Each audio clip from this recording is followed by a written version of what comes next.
Un, deux, deux. Bonjour à tous. Vous allez bien? On a entendu de beaux chants sur la thématique qu'on va voir ce matin. Mais moi, avant de commencer, je veux m'excuser. Vous savez, en fin de semaine, il y a beaucoup de pluie, hein? Est-ce que vous êtes fatigué de la pluie? Non? Il y en a qui sont fatigués de la pluie. Les oiseaux vont chanter après la pluie, ça c'est certain. Alors, vous savez, ce matin, je vous emmène dans une tempête. Donc, c'est pour ça que je m'excuse. Je vous amène dans une tempête, mais vous savez quoi? On est au bon endroit pour affronter la tempête.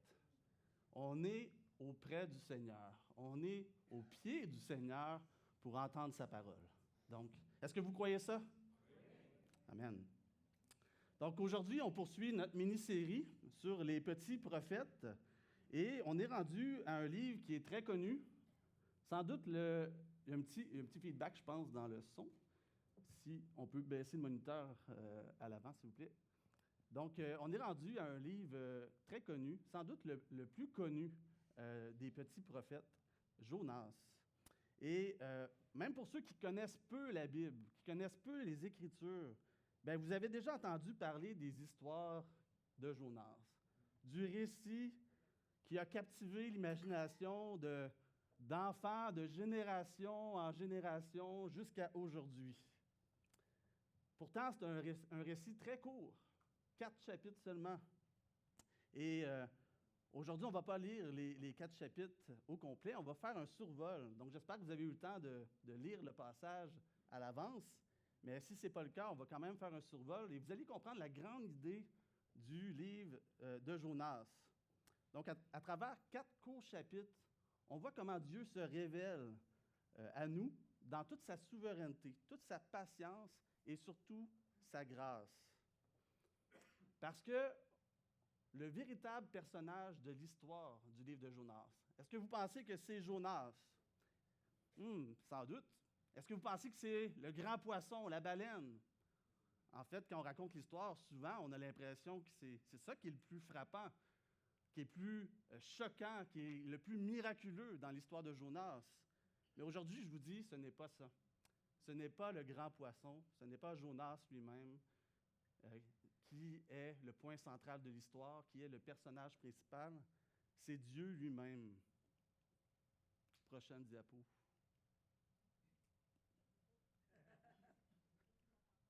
Oups, j'ai cliqué trop rapidement, je crois. Voilà, merci. Donc, c'est Dieu lui-même. Mais ce livre nous révèle pas seulement le cœur de Dieu, il expose vraiment le cœur humain à travers Jonas. Parce que d'un côté, on a Dieu qui va se révéler dans toute sa miséricorde envers les pécheurs, mais aussi d'un autre côté, on a Jonas qui met en lumière notre propre difficulté à accepter la grâce de Dieu, à accepter une grâce aussi libre et généreuse, extraordinaire, illimitée que la grâce de Dieu. Donc, le livre nous confronte à une question fondamentale qui peut déranger un petit peu. Sommes-nous réellement heureux que Dieu fasse grâce à qui il veut? C'est lui qui décide. Est-ce qu'on est vraiment heureux de ça? Est-ce qu'on peut se réjouir avec Dieu de ça? Donc, c'est pourquoi j'ai intitulé ce message « Quand la grâce de Dieu nous dérange ». Oui, la grâce de Dieu dérange, mais est-ce qu'elle nous dérange? Pour comprendre comment le livre de Jonas expose cette tension-là, on va regarder ensemble le récit, on va le survoler et on va découvrir 3 vérités essentielles concernant la grâce de Dieu. 3 choses que tout le monde devrait savoir, croyants et non-croyants. Premièrement, la grâce poursuit les rebelles. Elle poursuit les gens. Deuxièmement, la grâce, elle transforme les pécheurs. Et troisièmement, la grâce révèle notre propre cœur. Quand on est confronté à la grâce de Dieu, ça révèle notre cœur. Et à la fin, on va voir comment toute cette histoire nous conduit à Jésus-Christ, nous conduit à l'Évangile. Et ça va être parfait pour entrer dans notre temps d'adoration ensemble par la suite. Donc, premièrement, le livre de Jonas nous montre que la grâce poursuit les rebelles. Et on voit ça particulièrement dans les 2 premiers chapitres, au chapitre 1 et 2. on voit une fuite ici. On a la fuite du prophète Jonas. Et cette fuite-là révèle le cœur, révèle son cœur.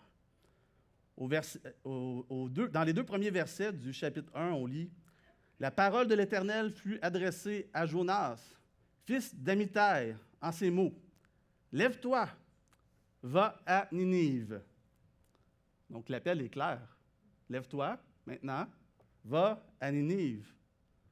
Alors Dieu parle, son appel est clair, Dieu commande, Dieu envoie.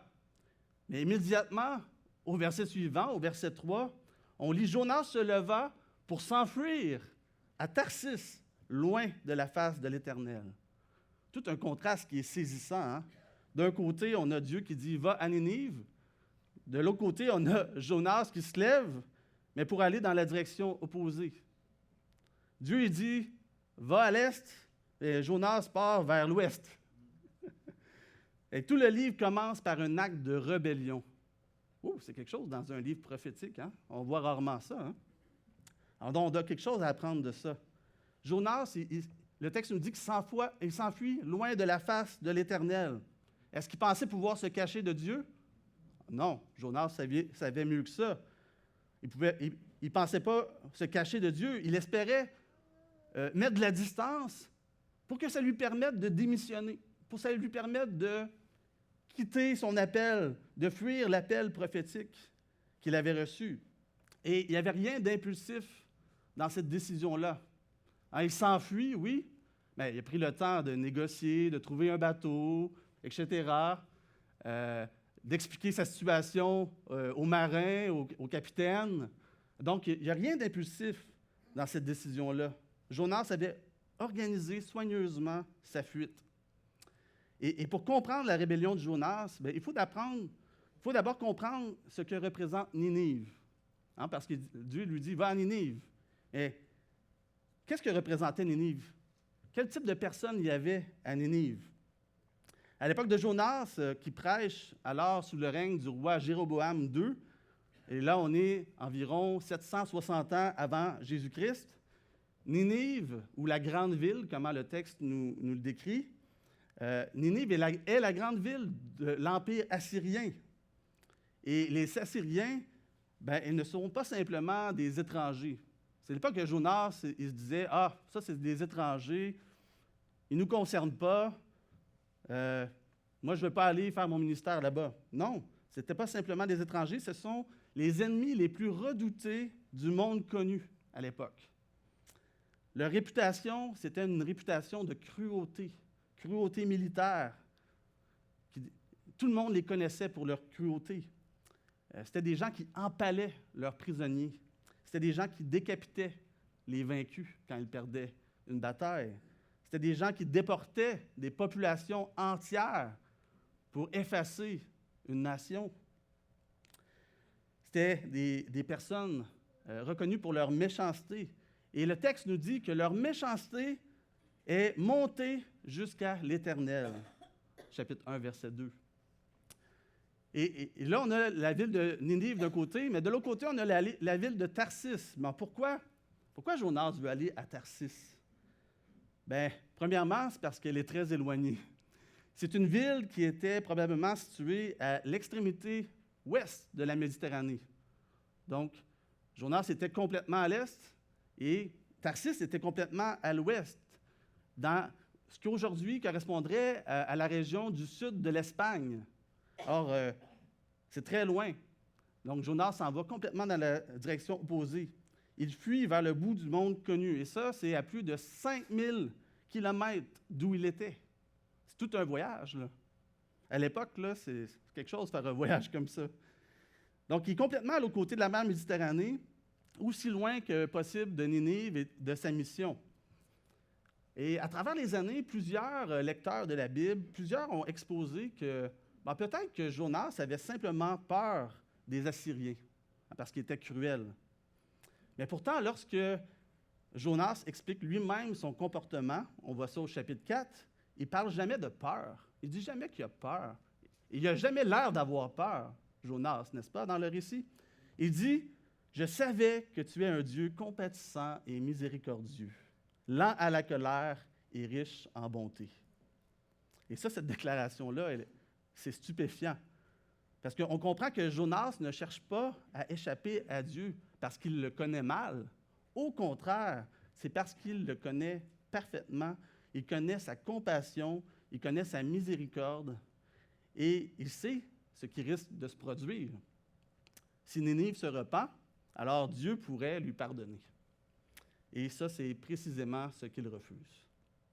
Alors, le problème de Jonas, ce n'est pas un problème théologique. Jonas, il connaissait la grâce de Dieu. Le problème de Jonas, il est moral. Il est moral parce que le problème, c'est c'est pas qu'il ignore la grâce, c'est qu'il ne veut pas l'avoir accordée à ses ennemis. Jonas, il veut la justice, mais seulement une justice pour les autres. Pour lui, il veut quoi? Il veut la justice. Il veut la grâce pour lui. Mais pour ses ennemis, il veut la justice. Il veut le jugement pour les autres. Mes frères et sœurs, on ressemble parfois à Jonas, plus que ce qu'on voudrait admettre. Parce que nous aussi, on divise souvent le monde en catégories. On a les gens respectables d'un côté, ceux vers qui on a de la facilité à s'approcher, à les évangéliser en se disant « Ah oui, à eux j'ai accès. Eux, le Seigneur va pouvoir les transformer. Eux, le Seigneur va pouvoir les sauver. » Hein, on a cette catégorie-là. Mais on voit aussi souvent le monde d'une autre manière. On voit ceux qui sont méprisables, ceux qui sont difficiles d'approcher, ceux qui ne sont pas agréables, ceux qui font le mal, ceux qui nous ont blessés, ceux qui nous ont fait du tort, qui ont parlé contre nous, nos ennemis, littéralement. On les met souvent dans une catégorie à part. Des gens pour qui, pour eux, ça, Seigneur, là, il va falloir qu'ils travaillent fort pour les sauver, eux autres, hein? Alors, Jonas, il veut la justice, mais seulement pour les autres. Et la grâce de Dieu, qu'est-ce qu'elle fait? Qu'est-ce qu'elle nous apprend ici dans ce récit-là? C'est qu'elle détruit toutes ces catégories-là qu'on peut avoir. Non, il n'y a pas des gens plus respectables que d'autres devant Dieu. Nous sommes tous des pécheurs.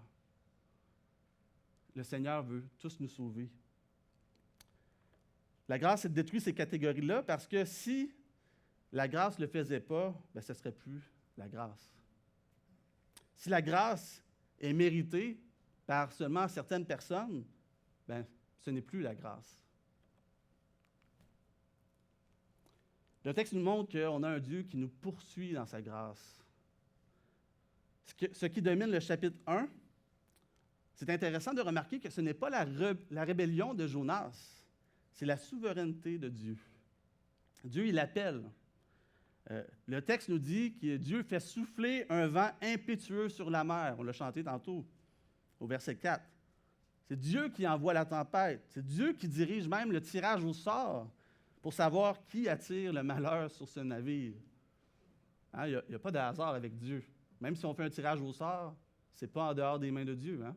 Alors, même Dieu a dirigé ça. À chaque étape, Dieu a agi. Jonas, il court, mais Dieu, il poursuit, puis Dieu, il va gagner. Donc, voici une des plus belles vérités de l'Évangile. La grâce, elle n'attend pas que les pécheurs viennent à Dieu. Elle poursuit les gens. Elle poursuit ceux qui s'enfuient loin de lui. Et on imagine parfois que le salut commence lorsqu'on décide de chercher Dieu. Mais la Bible nous raconte complètement l'inverse. C'est pas là que ça commence, le salut, ça commence avec Dieu. Par exemple, après la chute, Adam, est-ce qu'il cherche Dieu? Quand il a péché, qu'est-ce qu'il fait? Il se cache. Et Dieu l'appelle, il va vers lui, il l'appelle. Où es-tu? Abraham, quand Dieu est allé le chercher, est-ce que c'était un bon juif qui suivait le Seigneur? Où il était, Abraham? Dans une contrée païenne. Et c'était un idolâtre, Abraham. Alors Dieu l'a appelé hors de son idolâtrie. Donc, c'est partout la même réalité. Le salut commence toujours du côté de Dieu. Nous sommes sauvés, pourquoi? Parce que Dieu, il est venu nous chercher. S'il n'était pas venu nous chercher, on serait encore en train de s'enfuir, loin de sa face. Et certains parmi nous peuvent en témoigner. Je suis convaincu ce matin. Peut-être qu'il y en a certains parmi vous qui ont résisté à l'appel de Dieu pendant un certain temps dans leur vie, pendant des années. Peut-être que vous avez rejeté l'Évangile au début, mais un jour, Dieu vous a rejoint. Est-ce que c'est parce que vous étiez meilleur? Non. Est-ce que c'est parce que vous étiez plus intelligent, plus connaissant, que vous connaissiez mieux la théologie? Non. Ce n'est pas à cause de ça. C'est parce que c'est Dieu qui est allé vous poursuivre. Voilà ce qu'est la grâce. Alors, lorsque la tempête éclate, qu'est-ce que fait Jonas? Il dort. Jonas est complètement endormi. C'est encore une autre image frappante. D'un côté, on a le prophète qui dort, alors que des marins païens tremblent devant Dieu, se tournent vers Dieu. Les marins prient, le prophète dort. Les marins cherchent une issue. Le prophète, lui, il fuit la volonté de Dieu. Il veut faire ce qu'il veut faire. Et c'est précisément cette fuite, cet endurcissement de son cœur qui fait en sorte qu'il est plus difficile à rejoindre. Alors, c'est pourquoi Dieu va le discipliner. Alors, on se dit, Dieu discipline. Ça, c'est un côté de la grâce de Dieu qu'on ne va pas creuser beaucoup. Parce qu'on imagine souvent la discipline de Dieu comme l'opposé de sa grâce. Mais ce n'est pas le cas. La Bible nous enseigne exactement l'inverse. L'auteur de l'Épître aux Hébreux écrit « Le Seigneur châtie celui qu'il aime. » Dieu aime trop Jonas pour le laisser s'éloigner. Dieu va intervenir, il va interrompre, il va confronter. Et ça, c'est ce que Dieu fait aussi dans nos vies. Des fois, une porte se ferme. Des fois, un projet va échouer. Une épreuve va survenir. Mais sur le moment, on croit que Dieu, est-ce que Dieu est contre nous? Pourquoi ça m'arrive tout ça? Puis, c'est seulement des années plus tard qu'on découvre comment Dieu a agi à travers ça. On découvre que la tempête qu'on a vécue, en réalité, c'était un acte de miséricorde. Donc, notre texte nous dit que finalement, Jonas est jeté à la mer, et on lit « L'Éternel fit venir un grand poisson pour engloutir Jonas. » On pourrait se dire que c'est un jugement. Dieu, il châtie Jonas, mais c'est un jugement, il a ce qu'il mérite. Mais en réalité, regardons l'autre côté de la médaille. En réalité, il s'agit d'un salut. Dieu est venu le sauver. Vous savez, sans le poisson, là, Jonas était dans la mer. Là. Qu'est-ce qui se serait passé? Il serait mort, il se serait noyé. Alors le poisson devient un instrument de la grâce de Dieu. Qu'est-ce qui se passe quand Jonas est dans le poisson, au fond de l'abîme? Alors il est au fond du trou, comme on dit. Hein? Tu ne peux pas être plus au fond que ça. Il est au fond du poisson qui est au fond de la mer. C'est le plus bas de son existence. Mais c'est là qu'il lève les yeux vers Dieu. Le texte nous dit vers le temple, l'image du temple, c'est la présence de Dieu. C'est là qu'il cherche la face de Dieu. Il reconnaît maintenant sa dépendance envers Dieu. Et là, il va prononcer cette confession-là. Le salut vient de l'Éternel. C'est lui qui décide. C'est lui qui agit. C'est lui qui sauve. Et ça, c'est la grande vérité des 2 premiers chapitres du livre de Jonas. Le salut n'est pas produit par l'homme. Il n'appartient pas à l'homme. Il appartient entièrement au Seigneur. Jonas, il ne s'est pas sauvé lui-même. Ce n'est pas non plus le poisson qui a sauvé Jonas. C'est Dieu qui a décidé de le sauver. C'est Dieu qui a demandé au poisson de cracher, de vomir Jonas. Et Dieu, il ne l'a pas sauvé à moitié, Jonas. Il a même demandé au poisson de le vomir où? Directement sur la terre ferme. Il n'a même pas eu à nager pour sauver sa peau. Il était déjà rendu en sécurité. Dieu, il l'a sauvé complètement. Il n'y a rien qui dépendait de Jonas dans son salut. Donc, cette vérité que le salut vient de l'Éternel, ça annonce l'Évangile. Car nous aussi, on était spirituellement morts. On était aussi incapables de nous sauver nous-mêmes. Et c'est pourquoi Dieu, dans son amour, et sa grâce, il a envoyé Jésus-Christ. Le deuxième point ce matin que le texte nous enseigne, c'est que la grâce de Dieu transforme les pécheurs. Heureusement, on a un Dieu qui est avec nous, un Dieu qui est le Dieu des secondes chances. Donc, après avoir ramené Jonas à l'obéissance, Dieu, il l'appelle une seconde fois. On lit « La parole de l'Éternel fut adressée à Jonas une seconde fois ». Quelques mots, une seconde fois, quelques mots qui peuvent nous remplir d'espérance. Quel encouragement pour les pécheurs que nous sommes. Dieu nous donne des secondes chances, mais même davantage, des troisièmes chances, des quatrièmes chances, des centièmes chances. Pas parce que Dieu banalise le péché, on va lui donner une autre chance, pas si grave, c'est pas ça du tout. Pourquoi? Parce qu'on a un Dieu qui est riche en miséricorde, qui est riche en grâce. Jonas, il a désobéi, il a fui, il a résisté, et pourtant Dieu, il ne l'a pas abandonné. Qu'est-ce que Dieu a fait? Il l'a relevé, il l'a restauré, et même qu'il lui redonne une mission. Il le renvoie.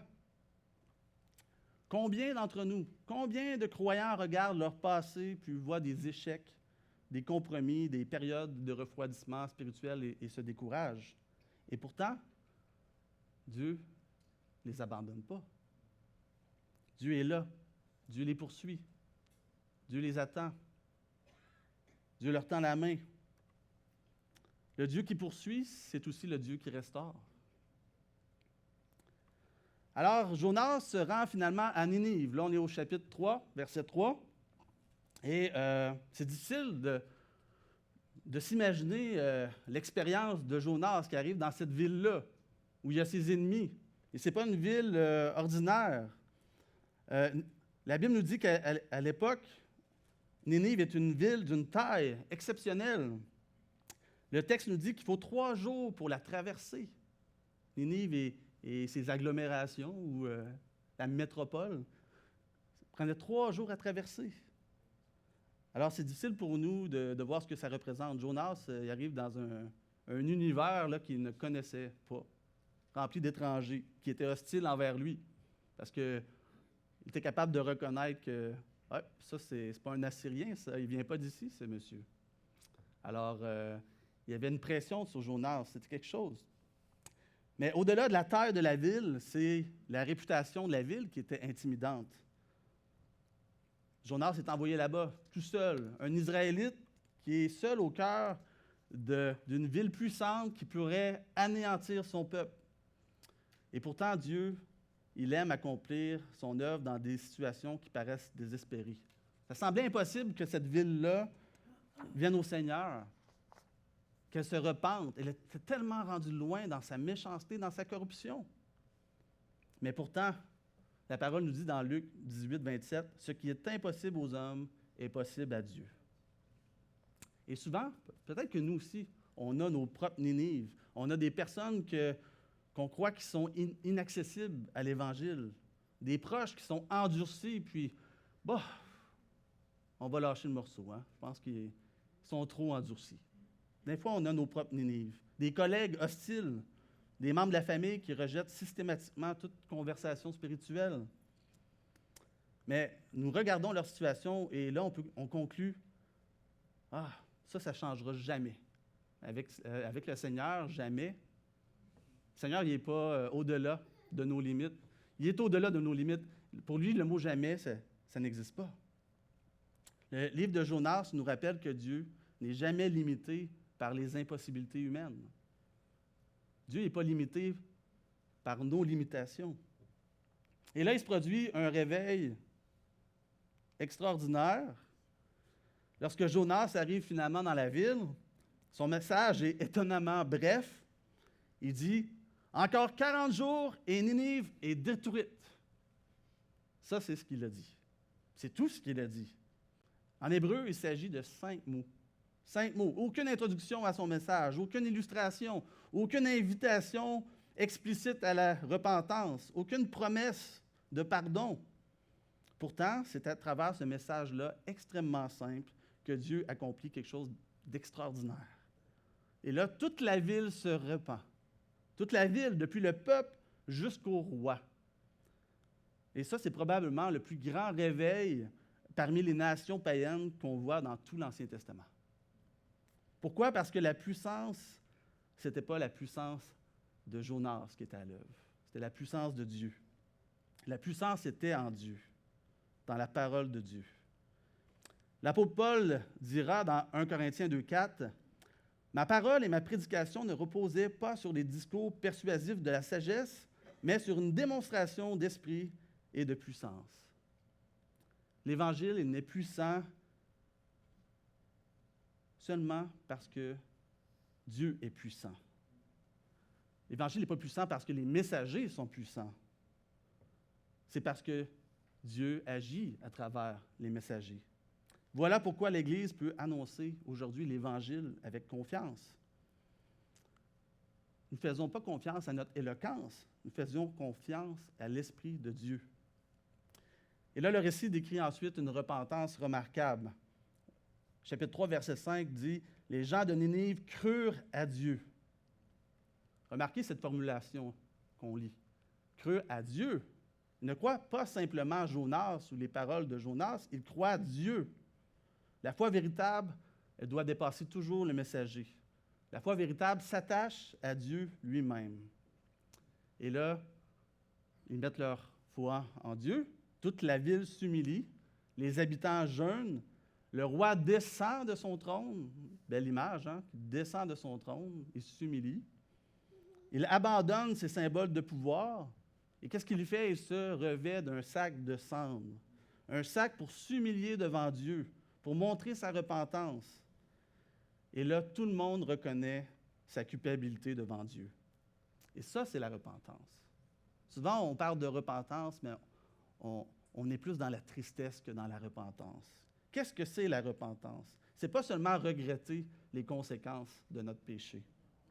C'est reconnaître que nous avons offensé Dieu lui-même. Plusieurs, après avoir péché, vont regretter les conséquences. Mais la repentance biblique, ça va beaucoup plus loin. Elle reconnaît la gravité du péché devant Dieu, puis elle abandonne toute excuse. Elle se place entièrement sous la miséricorde de Dieu.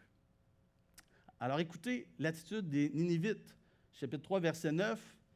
« Qui sait si Dieu ne reviendra pas et ne se repentira, et s'il ne renoncera pas à son ardente colère, en sorte que nous ne périssions point. » Les Ninivites, là, ils ne revendiquent aucun droit. Ils ne négocient rien avec Dieu. Ils n'ont aucun mérite à faire valoir. Qu'est-ce qu'ils font? Ils mettent simplement leur espérance dans la miséricorde de Dieu. On a confiance que Dieu est un Dieu miséricordieux. Les Ninivites, ici, nous donnent une leçon qu'on a besoin de réapprendre continuellement. Parce que notre réflexe naturel, c'est de vouloir présenter quelque chose à Dieu.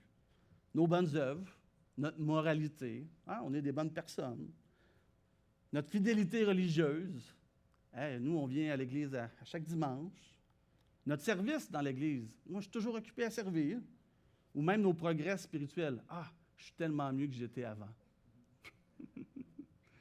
Des fois, on veut qu'on arrive avec nos petites offrandes devant Dieu. Mais ce n'est pas ça. C'est pas ça que Dieu veut. Personne n'entre dans le royaume de Dieu en présentant son curriculum vitae spirituel. Hein? Regarde ici là, tout ce que j'ai fait. Hein? Regarde ici tout le chemin que j'ai parcouru.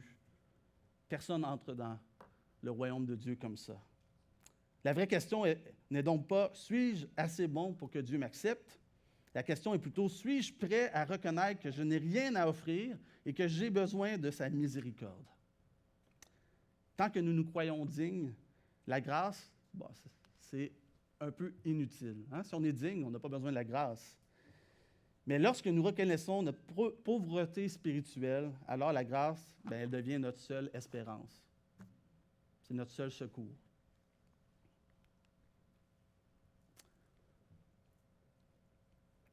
Mais on va voir pourquoi la grâce, la miséricorde de Dieu peut être un scandale. Alors, dans notre récit, survient la déclaration qui bouleverse Jonas.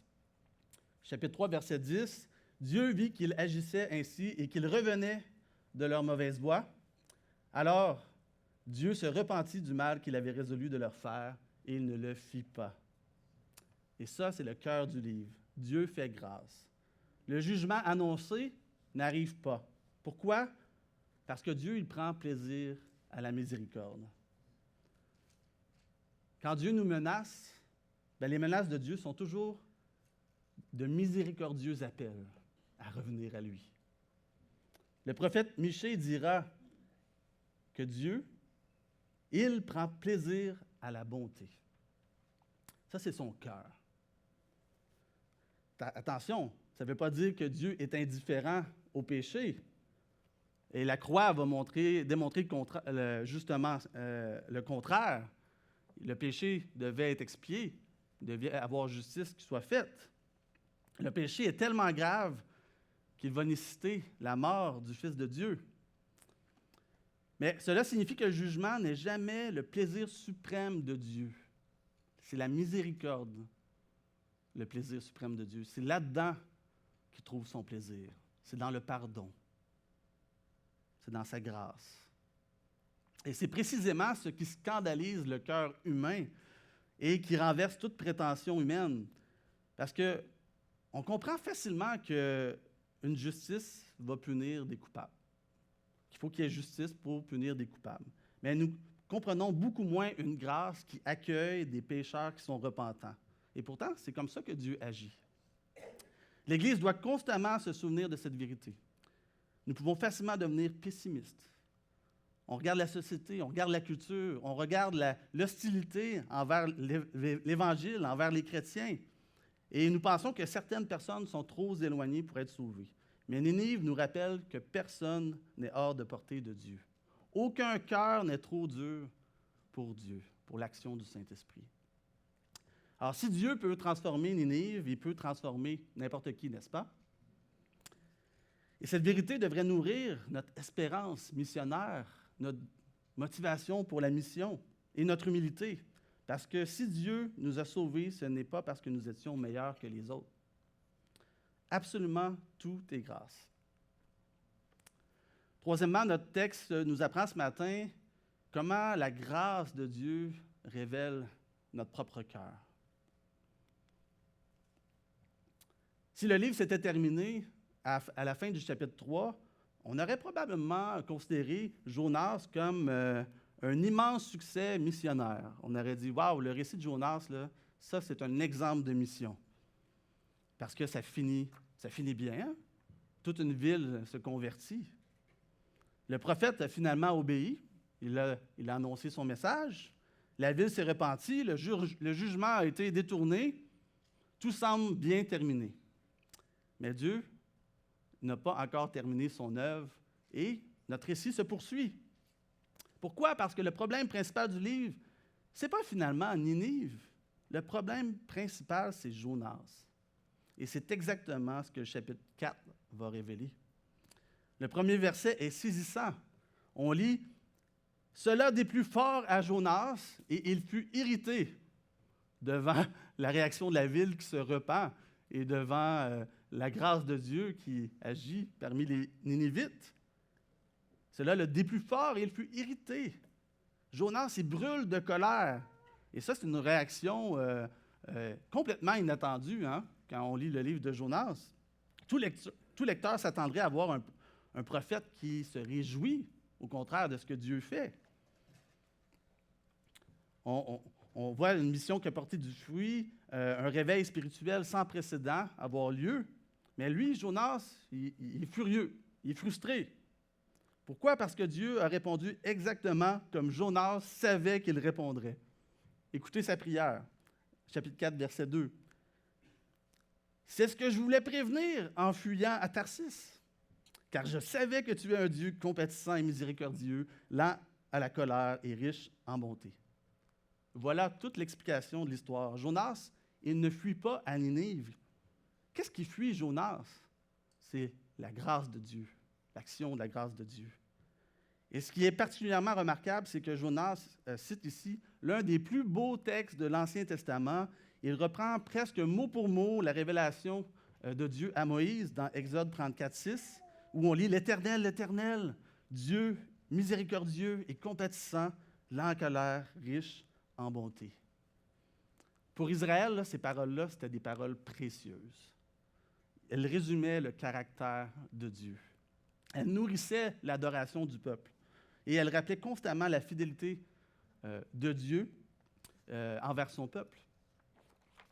Mais là, quelle ironie! La plus belle confession théologique du livre est prononcée dans une prière de mécontentement. Ce qui devait produire l'adoration produit maintenant la colère. Pourquoi? Parce que Jonas aime la grâce lorsqu'elle lui est destinée, mais il refuse qu'elle soit offerte à ses ennemis. Et là, c'est ici que le livre devient inconfortable, n'est-ce pas? Car ce que Jonas révèle, c'est notre cœur. Ce qu'il révèle, c'est qu'il est possible de connaître la doctrine de la grâce sans aimer réellement la grâce. Nous voulons une justice sans grâce pour les autres et une grâce sans justice pour nous-mêmes. Nous nous réjouissons du pardon pour nos fautes, mais nous avons beaucoup plus de difficultés à voir Dieu pardonner ceux qui nous ont blessés, ceux qui nous ont offensés, ceux qui nous ont scandalisés. Et au fond, ce n'est pas seulement un problème avec les autres, en fait, c'est un problème avec Dieu. Nous acceptons que Dieu pardonne de la manière que nous, on l'a compris, mais nous résistons à un Dieu qui pardonne comme il est libre de le faire. Prenons un moment pour réaliser ça. Jésus lui-même a raconté une parabole qui illustre exactement ce point dans Luc 15. Vous la connaissez. Dans Luc 15, on voit un fils cadet qui revient vers son père après avoir gaspillé tout son héritage. Mais son père, qu'est-ce qu'il fait? Il l'accueille avec une joie débordante. Que fait alors le fils aîné? Est-ce qu'il est heureux? Est-ce qu'il se réjouit? Non, il se met en colère. Pourquoi? Parce qu'il ne supporte pas de voir une telle grâce accordée à quelqu'un qu'il juge indigne. Et pour lui, il n'y a aucune raison de se réjouir. D'ailleurs, on le voit, il se retire pour ne pas participer à la fête. Et maintenant, regardez Jonas. Lui aussi, il est assis dehors. Il est allé s'asseoir en dehors de la ville, seul. Il refuse de se réjouir. Lui aussi, il brûle d'une colère qu'il croit légitime. Et tandis que Dieu a déjà traité le péché de Ninive, il doit maintenant traiter le péché de son prophète, lui qui est assis à l'extérieur de la ville, incapable de partager la joie de son Seigneur. Alors, Dieu maintenant, il doit traiter le péché de Jonas. Jonas, il souffre d'un mal particulièrement subtil. Personne n'est à l'abri de ce mal dans l'Église. C'est le péché de l'homme religieux. Jonas ne rejette pas la grâce en principe. Il refuse simplement qu'elle soit accordée avec la même générosité à ceux qu'il considère comme étant moins méritants que lui. Parce qu'il a commencé à croire que son obéissance, sa connaissance de Dieu, son ethnicité lui donnaient des droits devant le Seigneur. Et c'est précisément là qu'il perd de vue l'essence même de l'Évangile. Parce qu'au moment où nous croyons mériter la grâce, alors là, nous ne la comprenons plus comme une grâce, mais comme un salaire. Et c'est la leçon que Dieu cherche à enseigner à Jonas et à chacun d'entre nous. Alors, pour corriger Jonas, Dieu utilise une méthode assez surprenante. Il fait pousser une plante, un ricin, une plante qui procure de l'ombre au prophète. Alors là, Jonas, là, il est heureux, il est content, il est confortable. Puis, qu'est-ce qu'il fait Dieu? Bang, il fait mourir la plante. Et là, le soleil commence à taper sur la tête de Jonas. Et immédiatement, sa colère revient. Pourquoi cette étrange mise en scène? Parce que Dieu veut révéler ce qui habite vraiment le cœur de Jonas. Il demande à Jonas, « Fais-tu bien de t'irriter à cause du ricin? » Mais la réponse est évidente. Mais Dieu, il continue, il poursuit son raisonnement. Jonas, en réalité, qu'est-ce qui se produit dans son cœur? C'est qu'il éprouve davantage de compassion pour une plante que pour 120 000 habitants de Ninive. Il souffre davantage pour son confort perdu que pour une multitude de personnes perdues. Alors, le véritable problème apparaît alors au grand jour. Ce n'est pas seulement que Jonas est en colère, c'est que ses affections sont mal orientées. Ses priorités sont désordonnées. Son cœur est davantage préoccupé par son bien-être personnel que par le salut des autres. Jonas, il aime profondément ce qui lui apporte un bénéfice personnel. Mais il peine encore à aimer ce que Dieu aime profondément. Et qu'est-ce que Dieu aime profondément? Des hommes et des femmes perdus qui ont besoin de sa grâce. Le livre se termine alors par une question finale, chapitre 4, verset 11. « Et moi, je n'aurai pas pitié de Ninive, la grande ville, dans laquelle se trouvent plus de 120 000 êtres humains qui ne distinguent pas leur droite de leur gauche? » C'est un peu rhétorique comme question, hein? La réponse est un peu évidente. Mais le récit s'arrête là. Aucune réponse, aucune conclusion. Pourquoi? Parce que Dieu veut que chaque lecteur du livre de Jonas réponde lui-même à cette question-là. Cette question-là est désormais la nôtre. Aimons-nous tous ceux que Dieu aime? Voulons-nous garder la grâce de Dieu pour nous? Ou voulons-nous la partager avec les autres? Le livre ne nous laisse pas simplement contempler les défauts de Jonas, il nous amène à reconnaître les nôtres. La colère de Jonas expose notre propre cœur. Son manque de compassion révèle notre propre manque de compassion. Son incapacité à partager le cœur de Dieu met en lumière notre propre besoin de transformation. Et c'est précisément là que le livre de Jonas nous renvoie à l'Évangile. Car celui qui a réellement apporté la justice que nous méritons, celui qui est allé là où Jonas a refusé d'aller, celui qui a été englouti, non par un poisson, mais par la mort elle-même et qui en est ressorti, c'est Jésus-Christ. Jésus-Christ, il n'a pas fui devant les nations perdues, il est venu pour elles. Il a regardé Jérusalem, il a pleuré sur elle. Il a tendu sa main aux impurs, aux étrangers, aux ennemis, et il a donné sa vie pour eux. Alors, à la croix, Dieu répond lui-même à la question finale du livre de Jonas. Oui, il aura pitié des pécheurs repentants. Nous étions ennemis de Dieu, nous dit Romains 5,10. Pas indifférents, ennemis. Et c'est pour nous, dans cet état, que Christ est mort. Donc, revenons en arrière un instant sur ce qu'on a vu. La grâce de Dieu poursuit les rebelles. Oui, Jonas fuit, mais Dieu le suit. La grâce de Dieu transforme les pécheurs. Ninive, qui est une cité condamnée, se repent en entendant 5 mots d'un prophète récalcitrant par la puissance seule de Dieu. Et la grâce de Dieu révèle notre propre cœur. Oui, elle expose nos préjugés, notre orgueil et les limites de notre compréhension de la miséricorde de Dieu. Alors, permettez-moi de vous poser la question que Dieu pose à Jonas et qu'il nous pose ce matin à chacun d'entre nous. Est-ce que la grâce de Dieu, elle vous dérange? Peut-être que oui ce matin. Et si c'est le cas, je vous invite à prendre ça au sérieux. Pourquoi? Parce que c'est une indication que vous avez compris quelque chose. La vraie grâce, là, elle est toujours dérangeante. Pourquoi? Parce qu'elle détruit nos catégories. Elle efface toute distinction. Elle offre le même pardon à l'assassin qu'à la personne respectable. Elle accueille Jonas autant que les Ninivites, qui seront tous témoins vivants de la grâce de Dieu au jour du jugement, d'ailleurs, comme Jésus l'affirme dans Matthieu 12, 41. Wow! Peut-être que la grâce de Dieu vous dérange ce matin, mais d'une autre manière. Pas parce qu'elle vous semble trop généreuse pour les autres, mais parce qu'elle vous semble trop bonne pour être vraie pour vous-même. Peut-être que vous résistez à l'Évangile depuis des années. Peut-être que vous pensez que votre vie est trop ordinaire, que vous n'êtes pas assez important pour que Dieu porte attention à vous. Peut-être que vous avez l'impression que votre vie est trop brisée pour être réparée, pour que Dieu puisse faire encore quelque chose avec votre vie. Jonas, il était un fugitif et Dieu est venu le chercher au fond de la mer. Ninive était condamnée et Dieu a ouvert les bras au milieu de son jugement. Donc, il y a de l'espoir. si vous n'avez jamais encore fait cette démarche-là, si vous n'avez jamais encore reconnu votre péché devant Dieu et cherché sa miséricorde, bien, l'invitation vous est faite ce matin.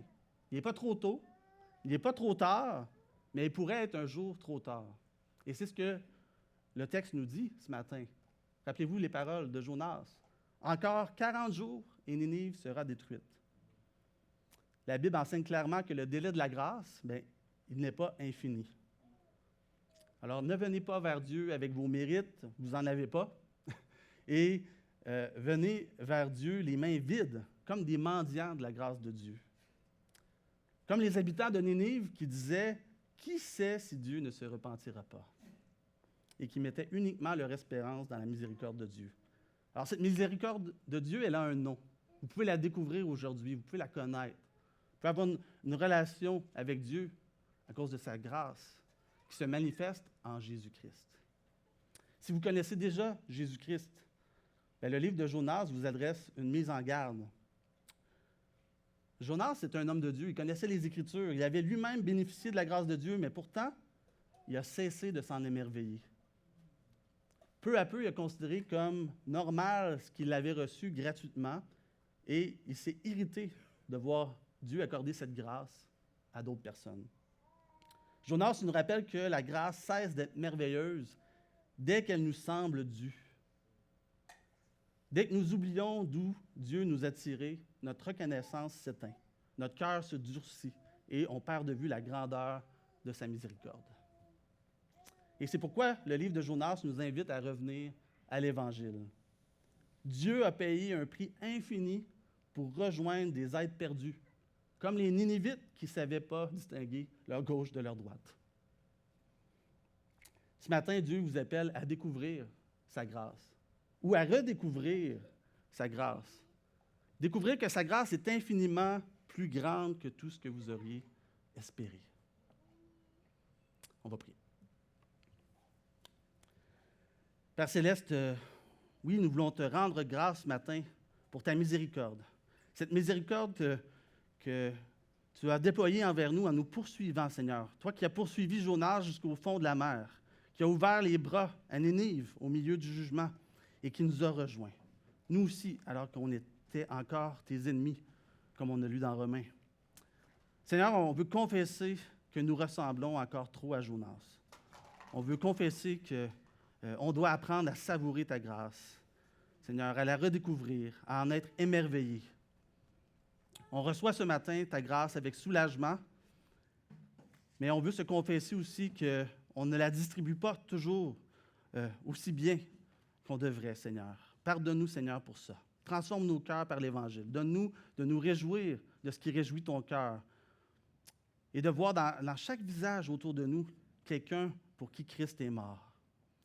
Et si certains parmi nous fuient encore ton appel ce matin, attire-les à toi, attire-les à ton Fils, qu'il trouve en lui le pardon, la paix, la vie éternelle, Seigneur. Nous prions ces choses en Jésus-Christ. Amen. Amen. Que Dieu bénisse sa parole.